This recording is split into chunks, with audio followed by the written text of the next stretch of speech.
There are many ways to set up an altar space in your home, from a private place for ritual to just a shelf in the corner with your magical knickknacks. There is no right or wrong way to set up your altar space. My personal practice involves incorporating my craft, my magic, into my everyday life. I choose to live mindfully and with intention. I don't actually do a lot of sit-down rituals or spell work, at least not what you might think of as spell work. I just incorporate it into my life. Because of this, my altar space may look different than others. I don't have one set space where I work. If I had to choose the most common space for me to practice my craft, it would actually be in my kitchen.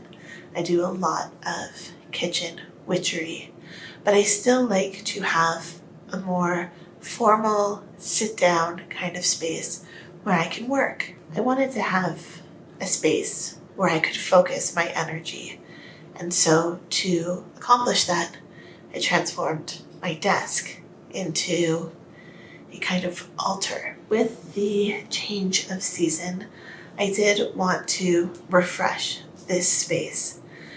Over the summer, I much prefer to be outside. We also tend to have the windows open, which means more dust comes inside. And my desk was just really becoming a little too dusty, a little too cluttered for my personal liking. I find when my physical spaces get cluttered, my mind also gets cluttered. So it was time for a good cleansing, physically and spiritually.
I wanted a space where I could focus my energy, where I could sit down and really have time to, again, focus that energy, pay attention to what I was doing.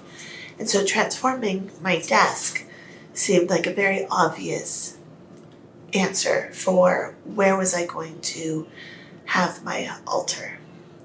Now, you don't have to have an altar, and honestly, I just think it looks pretty.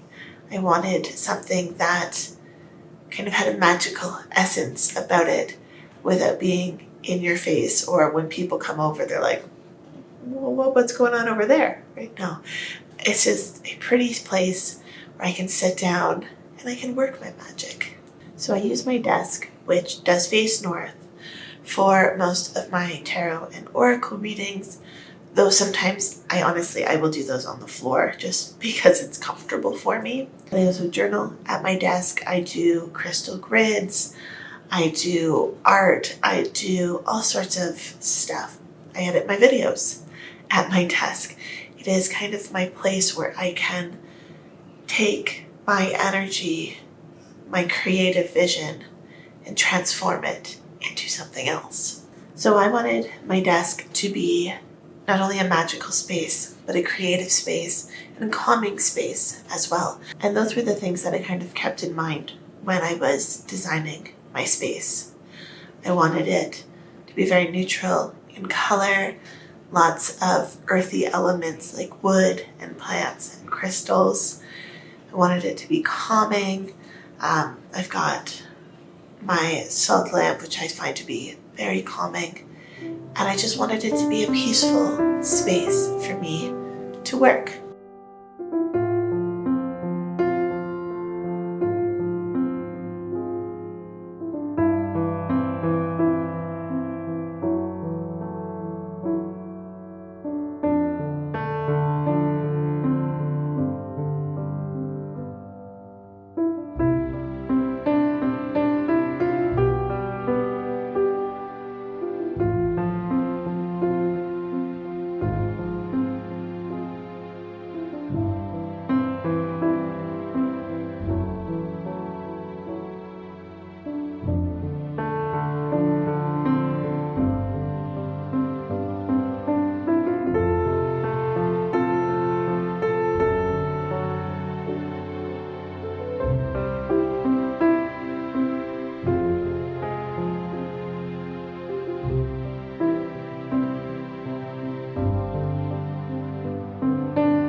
So I'm quite pleased with how my altar space has turned out, my desk space, my little witchy corner in the middle of my living room.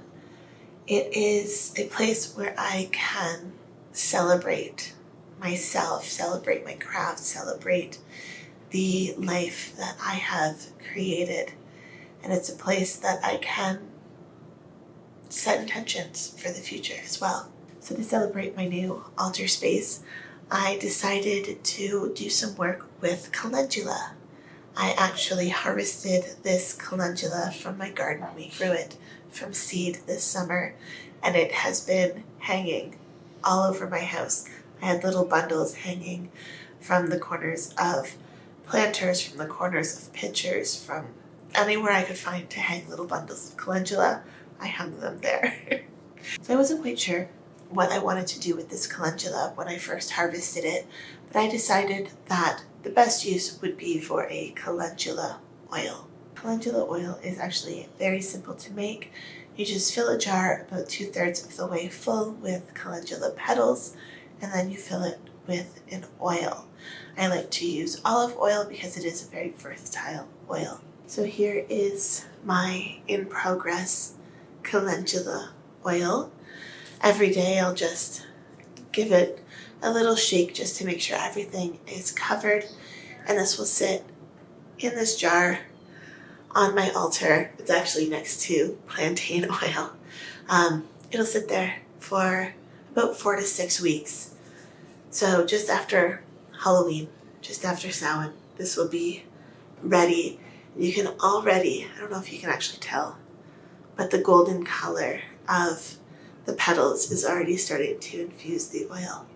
It's so beautiful. So I love to use calendula. It's great for protection, it's great for healing, it's great for growth, personal growth, spiritual growth. And it's actually interesting, while I was researching this video, I was just double checking my calendula correspondences.